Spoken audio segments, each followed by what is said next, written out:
Hello guys. Okay, so this is part 2 of my video for the Blade Runner Blaster, Tomenosuke edition. The first one, my daughter helped me to record it because obviously I needed both hands to show some of the functionality of it. So it was a little bit herky-jerky, and so I wanted to do another short video where I can just kind of go over some of the close-ups, some of the nice features like you do for most of my pieces. So here we go again. Just to be clear, I think it was a little bit I wasn't super clear, but a misunderstanding the first video. This doesn't come with the blaster. I might have mentioned that by mistake. But I think at the end of the first video, I corrected it by saying I have to buy separately. So you'd have to buy this separately. I forget the price point. Definitely a little bit too high for just 2 pieces of clear plastic, but it was engineered specifically to display this gun. So beggars can't be choosers. So what I'm going to do is I'm going to go to the side here, and I will flick the on button so that the lights gradually turn on. You can take a look at it. And then I'm going to get close and just slowly rotate so you can see it.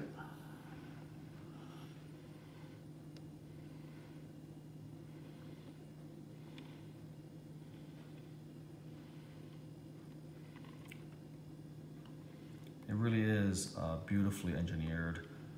You can feel the quality when you examine this gun. So, you know, you pay $1,000 for it, and you do feel like you got your money's worth. For that much money, though, it would have been nice to include the display stand. That is sort of what I would expect from a true high-end collectibles company.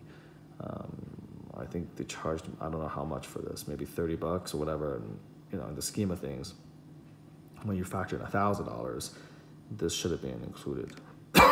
Excuse me. Let's go close. Here's the grip. And again, one of the differences from the different generations of the Tomenosuke blaster is the color of this resin, of this amber, whatever you call this thing. It was quite a bit lighter in previous versions, but this one's a little bit darker. I think there might be a version even darker than this. I think the Blade Runner 2049 version might be even darker than this. So there's that.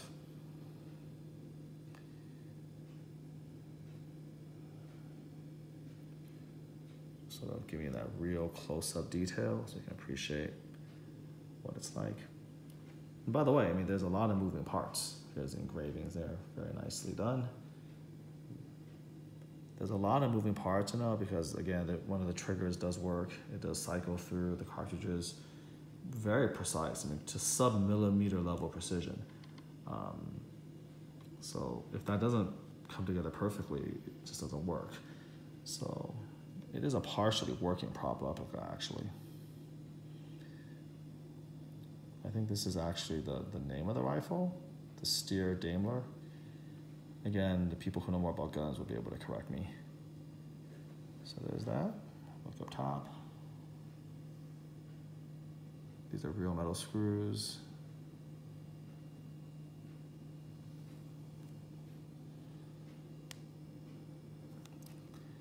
This is one of the few parts that's plastic. Kind of has to be. And again, you can see the bullets right here, and then this thing comes out. I realized that I wasn't able to show this off really well just because of the angle. My daughter was constrained with the angle, but when you press this and you hold it forward, that's what disengages the lock, and that's what allows this to come out. But this doesn't come out super easy. You have to put a little bit of force in, and it comes out harder if there's bullets in here. So just understand that. You don't want to break it, but when you press this button and then you disengage and it comes out, you might have to try to manually push the bullet forward just a little bit to get it to roll all the way out. That's at least on my version. Since these are handmade, your version may differ. Without the bullets, it comes in and out real easily, actually. Mine just happens to be a little bit tighter, I guess. Okay, here's the back. So that's basically it.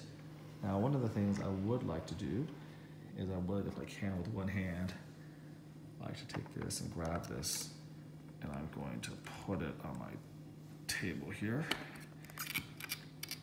And I'm going to move this out of the way. And then we're going to just sort of turn it around, just like that.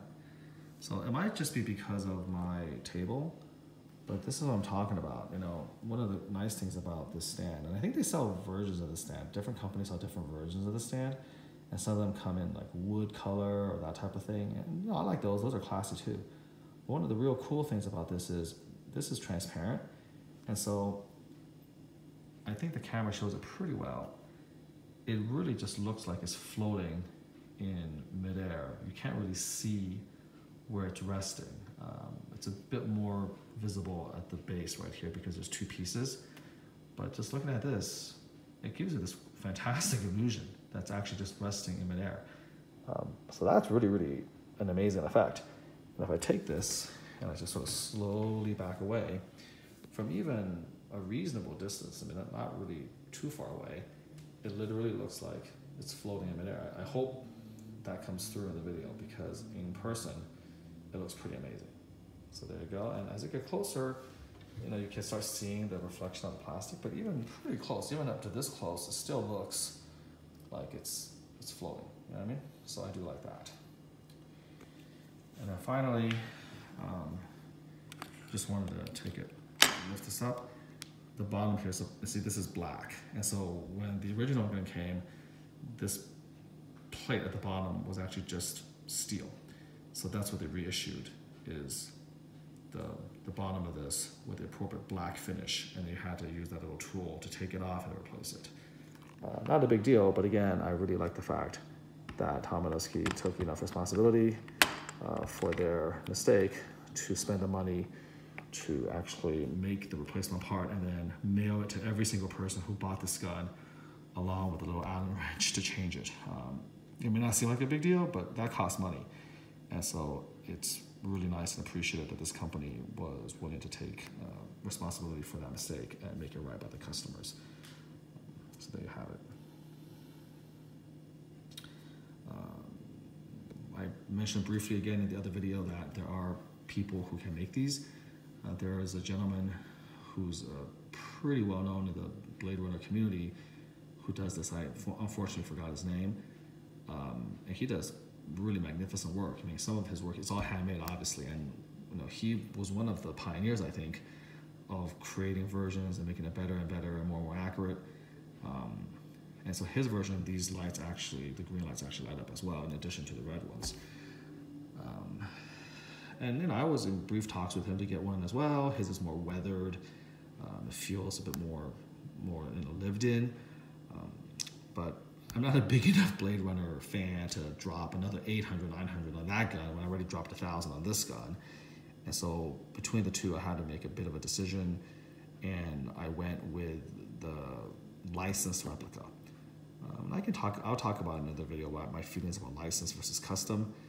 But in general, you know, I think customs are really cool, and the customs can do things that the licensed sometimes cannot. But in general, if you want to talk about holding value, in general, with some exceptions, but in general, licensed products always hold value better when it comes to collectibles. Again, there are exceptions, but I think in general that is true. And so when I have a choice, unless the custom is leagues beyond the licensed replica, I do tend to gravitate toward a licensed piece. And so I also, for better or for worse, kind of like my stuff pristine. I enjoy the new version a little bit more.